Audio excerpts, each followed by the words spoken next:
Okay, we will start the session right now. Good afternoon, everyone. Thank you for joining. As we can see that the room is crowded today because all of you are attending this session. This is the conjoint session between the Korean Society of Radiology, or the KSR, and Thailand RCRT and RST. And our theme today is the head and neck radiology, and we have three interesting topics. And we will start with the first topic, which is the imaging of the thyroid and parathyroid, by our distinguished speaker, which is Professor Yoo Hee Yim. She is a Chief of Neuroradiology from Chung-Ang University Hospital, South Korea. Please welcome Dr. Yoo Hee Yim.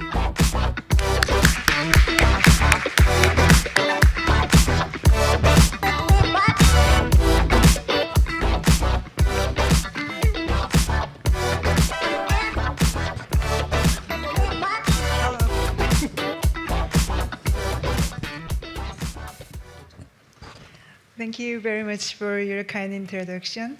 Good afternoon, everyone. Today I'm going to talk about thyroid and parathyroid imaging. My talk will cover the anatomy and imaging workup, and of course some pathology of thyroid and parathyroid. Okay, let me start with the thyroid imaging. The thyroid is a small butterfly-shaped gland located in front of your neck, and it plays a crucial role in hormone producing and modulating your metabolism and heart rate, of course, and any other important functions of your body. So it lies just below the larynx and resting on top of the trachea, and surrounded by the vascular and nervous systems. If you look at the transverse illustration here, you will of course find the thyroid gland, and there are many important structures like vascular and muscular and the nervous system. If you scan the anterior neck with ultrasound, you will see the hyoid bone with inverted U shape, and thyroid cartilage with inverted V shape, and the cricoid cartilage with arc-like shape, and finally the thyroid gland lying on top of the trachea. And you also find the common carotid artery and internal jugular vein and muscular structures as well. If you look at the region here, it's between the common carotid artery and internal jugular vein.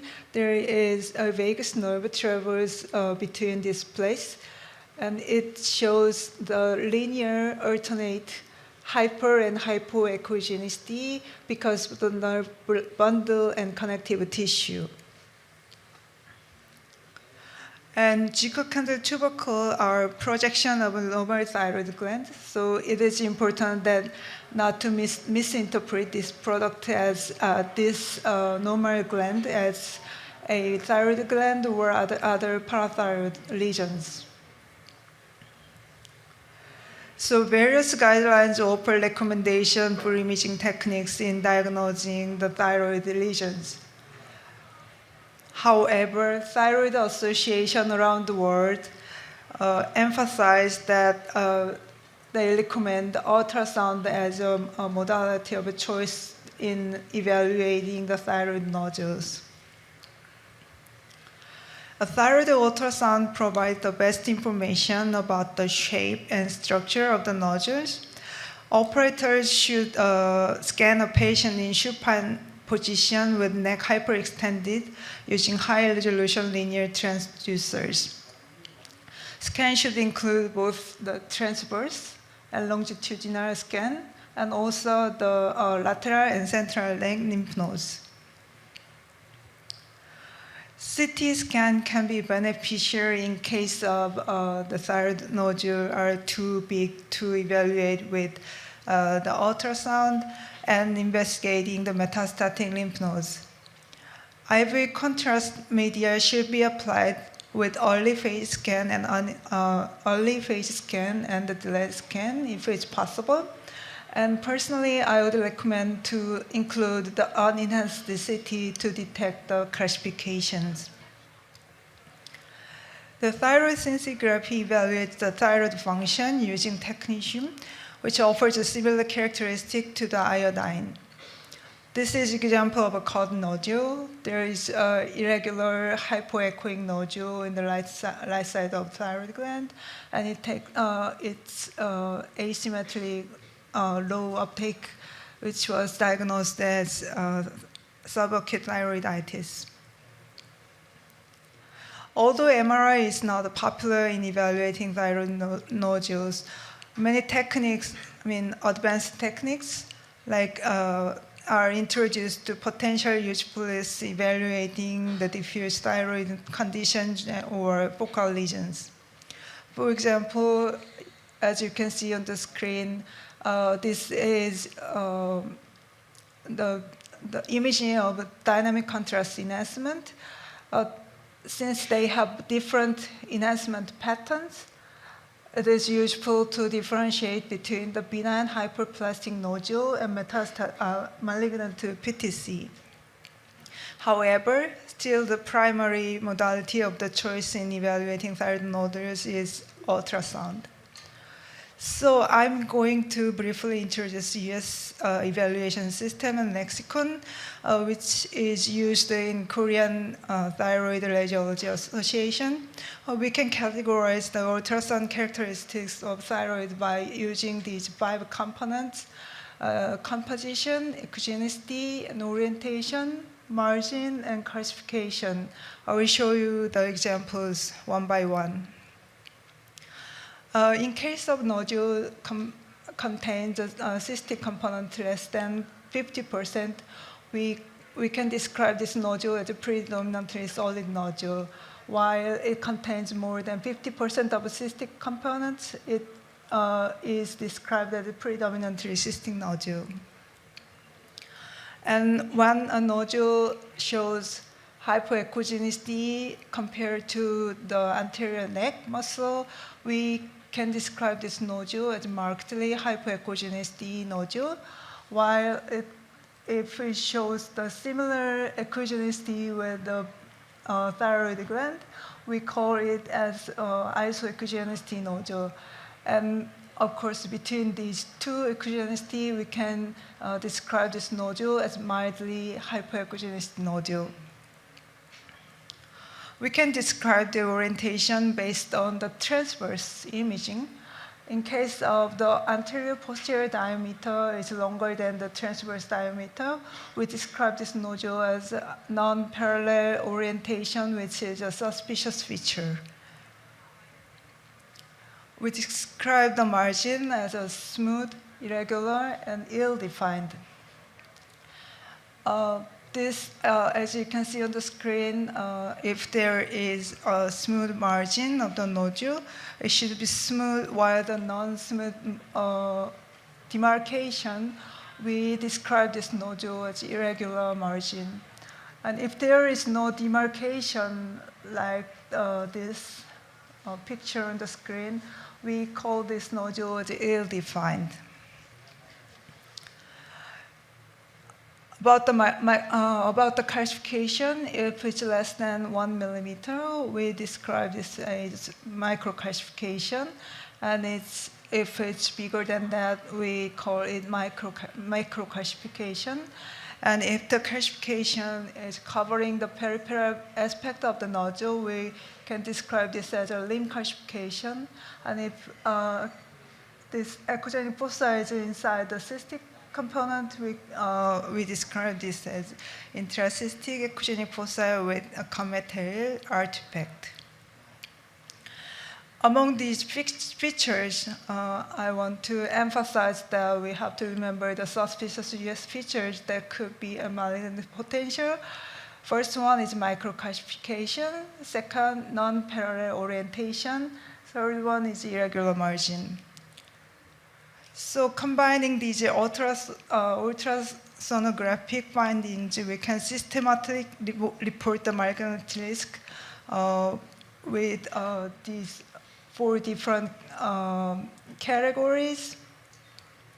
So how do you gonna describe this nodule? It could be solid hypoechoic nodule without any suspicious features. So it could be intermediate suspicion nodule. How about this? I will describe as a solid hypoechogenicity nodule with parallel orientation, irregular margin, and microcalcification, which are the malignant suspicious features. So this nodule could be a high suspicion nodule. How about this? This is predominantly solid nodule with isoechogenicity, and one suspicious feature, microcalcification inside the nodule, and this could be intermediate suspicion nodule. And this nodule is predominantly cystic, isoechogenicity, and without any suspicious features, which come to the diagnosis of no suspicious nodule. And of course, there are nodules that are not eligible for previously described categories. Entirely calcified nodule or extensive parenchymal microcalcifications or diffusely infiltrative lesions. They are all categorized as intermediate suspicion. Okay, now let's move on to parathyroid glands. There are usually 4 glands, but not typically seen with ultrasound because of its small size.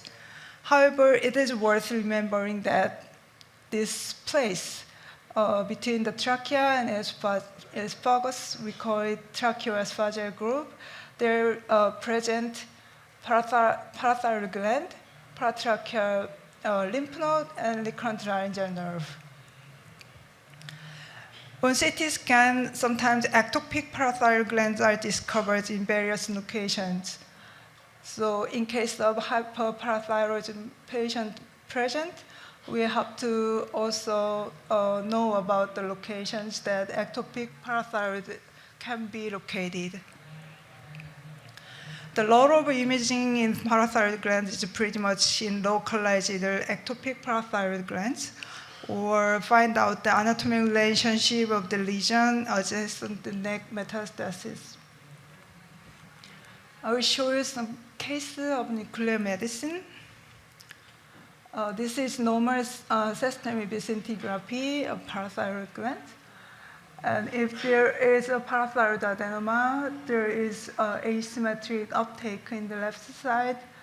And on ultrasound, there is an oval hypoechoic nodule with this vascular sign.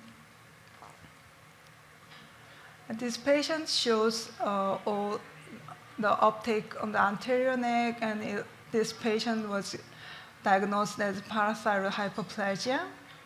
And this patient has uptake in the medial sternum, which was diagnosed as ectopic parathyroid adenoma. On ultrasound, normal gland is usually hard to detect due to its small size. But intraoperative US examination shows that the parathyroid glands typically appear as a small oval hypoechoic nodular lesion on the US. On CT scans, normal parathyroid glands show small oval round shape, and CT should be performed with dynamic enhancement because it shows different enhancement pattern with adjacent thyroid gland. As you can see on this screen on the right side, there is a soft tissue lesion on the unenhanced CT, and it enhances very rapidly after the contrast media administration, and it washes out more than the adjacent thyroid gland. So we can find this is parathyroid adenoma because it shows the different enhancement pattern. MRI could be used as well, but this is limited as a second or third modality. Of course, MRI should be performed with dynamic enhancement as well, the same with the CT scans. So how do we actually gonna work up this parathyroid imaging? Actually, there are no universally accepted algorithms with various diagnostic performances. It totally depends on the clinical preference and the available facility with your clinic. And it shows the heterogeneous diagnostic performance with many other papers. So I'm going to show some of common parathyroid disease cases rather than explain in the word. Parathyroid adenoma is a benign neoplasm of parathyroid gland producing excess parathyroid hormone, and it is, as I explained before, it is located usually in the tracheoesophageal group and shows nodular hypoechoic lesion. This is 26-year-old female with a high parathyroid hormone level, and there is a small nodular hypoechoic lesion in left side of the inferior thyroid glands.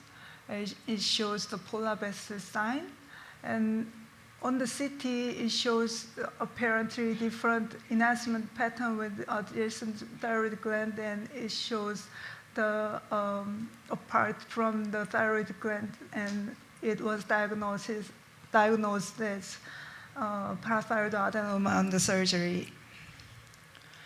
And this is 71-year-old female presented with high parathyroid hormonal level, and there is a nodular heterogeneous hypoechoic lesion on the right side of the thyroid gland. And on the cystoscopy scan, it shows the abnormal uptake here.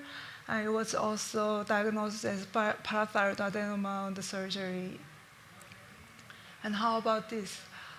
This is a 57-year-old female, showed the cystic lesion in anterior neck, and after the aspiration, the cyst was collapsed totally, and it showed the clear fluid here, and it shows with a high parathyroid hormonal level and diagnosed as parathyroid cyst. And this is a 40-year-old male patient who presented with left neck swelling. As you can see on the screen, there is multilobulating large mass with heterogeneous echogenicity, and it seems like located inside of thyroid gland. And as you can see on the CT scan, it shows hypoechoic hypo-enhancement of the left side of the thyroid gland. It was confirmed as parathyroid carcinoma after the surgery. So let me summarize. And when evaluating the thyroid nodules, the ultrasound is the most important imaging modality. You can classify nodules based on the 5 characteristics, as I explained: the composition, echogenicity, orientation, margin, and echogenic foci, which is calcification. And I want to emphasize that it's better to remember the suspicious features that could be amalgam potential and non-parallel orientation, irregular margin, and punctate echogenic foci. And after characterize this about the thyroid nodule by combining the characteristics, can categorize the malignancy potential with these 4 categories, and by combining these features. And parathyroid imaging, there is no single modality is universally accepted, as I already told. And if the pathology is suspected, the multimodal approach and tailored to clinical situation and available resources should be considered. And of course, you have to know about these imaging modalities. Thank you very much for your attention. Thank you very much.